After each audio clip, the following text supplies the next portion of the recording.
Aujourd'hui, je vais vous parler du chapitre sur l'éducation des femmes dans Émile ou de l'éducation de Jean-Jacques Rousseau. Donc, Rousseau s'adresse aux jeunes hommes qui doivent choisir une épouse, désirer en tout la médiocrité. Donc, c'est-à-dire qu'on veut une femme qui soit moyenne. Donc, ce texte nous apprend qu'au XVIIIe siècle, la femme est entièrement soumise à son mari, qui la choisit et l'acquiert comme un objet. Une figure agréable et prévenante qui n'inspire pas l'amour, mais la bienveillance est ce qu'on doit préférer. Elle est sans préjudice pour le mari. Rousseau considère que la femme est inférieure à l'homme par nature et qu'elle doit le rester. Elle ne sera point le professeur de son mari, mais son disciple. La métaphore filée, c'est une terre bien préparée qui n'attend que le grain pour rapporter, montre bien que la femme n'est qu'un ventre destiné à procréer sans poser de problème à son mari. Les tournures négatives et restrictives associées à la femme en donnent une image médiocre.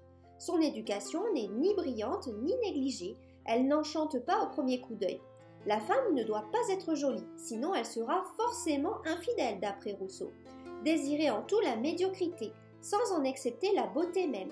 Une figure agréable et prévenante qui n'inspire pas l'amour, parce que l'amour c'est ce qui nous a servi, et l'homme ne doit en aucun cas être soumis à sa femme, donc il ne doit pas être amoureux d'elle. Mais la bienveillance, c'est ce qu'on doit préférer. Elle est sans préjudice pour le mari. Elle ne doit pas non plus être instruite, autrement elle pourrait tenir tête à son mari ou lui faire de l'ombre si elle est plus intelligente que lui. Elle ne sera point le professeur de son mari, mais son disciple. Loin de vouloir l'assujettir à ses goûts, elle prendra les siens. Elle vaudra mieux pour lui que si elle était savante.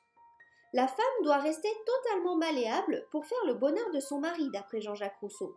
Si elle est instruite par son mari, celui-ci pourra la conditionner à le servir sans jamais se rebeller. Ainsi, c'est un texte d'une misogynie choquante que Rousseau nous livre ici.